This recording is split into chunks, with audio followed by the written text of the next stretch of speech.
الله أكبر الله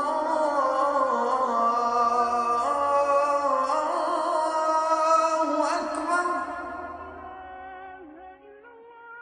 أعوذ بالله السميع العليم من الشيطان الرجيم بسم الله الرحمن الرحيم. Assalamu alaikum wa rahmatullahi wa barakatuh.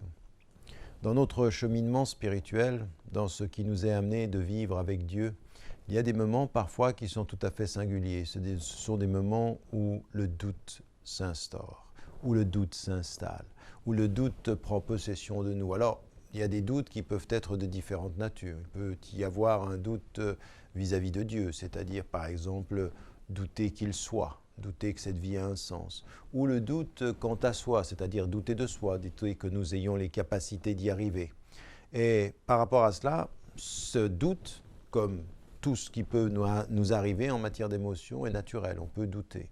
Ce qui est important, c'est de savoir comment résister au doute. Qu'est-ce qu'il y a de ce point de vue-là qui soit la résistance au doute? Alors, par exemple, dans l'expérience du doute, le fait d'être en quête de réponses, d'être en quête de signes, quand le doute s'installe en nous, quant à Dieu, eh bien, le fait de s'ouvrir au monde et de rechercher des réponses, c'est s'ouvrir au monde. Vous avez ceci avec Ibrahim, alayhi salam, wa idh qala Ibrahim li rabbi arini kayfa tuhil mauta. Quand Abraham dit à son Seigneur, à Dieu, à son éducateur, montre-moi comment tu donnes la vie aux morts. Awalam tu'min, Dieu lui répond, est-ce que tu ne crois pas? Ça veut dire, est-ce que tu doutes de moi? Bala walakin liyatma'inna qalbi. Non, je ne doute pas, je ne suis pas arrivé au stade du doute, mais je veux que mon cœur s'apaise. Donc il y a le doute qui peut naître de l'intelligence et la recherche de sens qu'on peut avoir vis-à-vis du cœur. Et parfois le cœur atténue ou protège des doutes de l'intelligence. Car l'intelligence, si elle n'est pas mue par cette lumière du cœur, elle peut aller questionner, elle peut aller dans l'excès, dans l'arrogance intellectuelle et dans le rejet.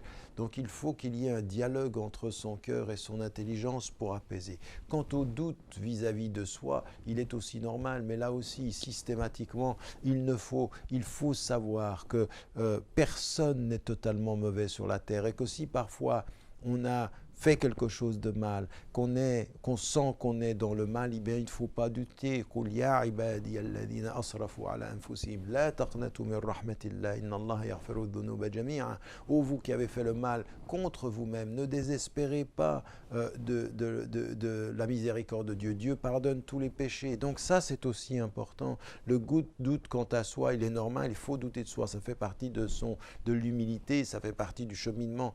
Mais il faut de ce point de vue-là s'en remettre aussi à Dieu. Donc le dialogue entre son intelligence et le cœur, quand par rapport à l'univers on peut avoir des doutes de la présence et de regarder les signes qu'il y a autour de nous.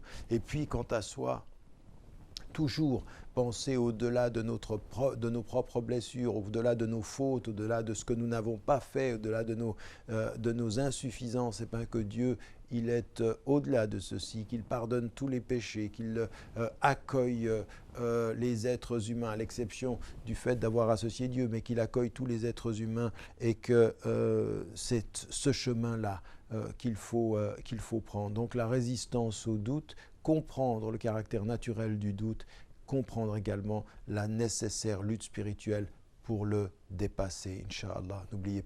N'oubliez jamais de dire à ceux que vous aimez que vous les aimez.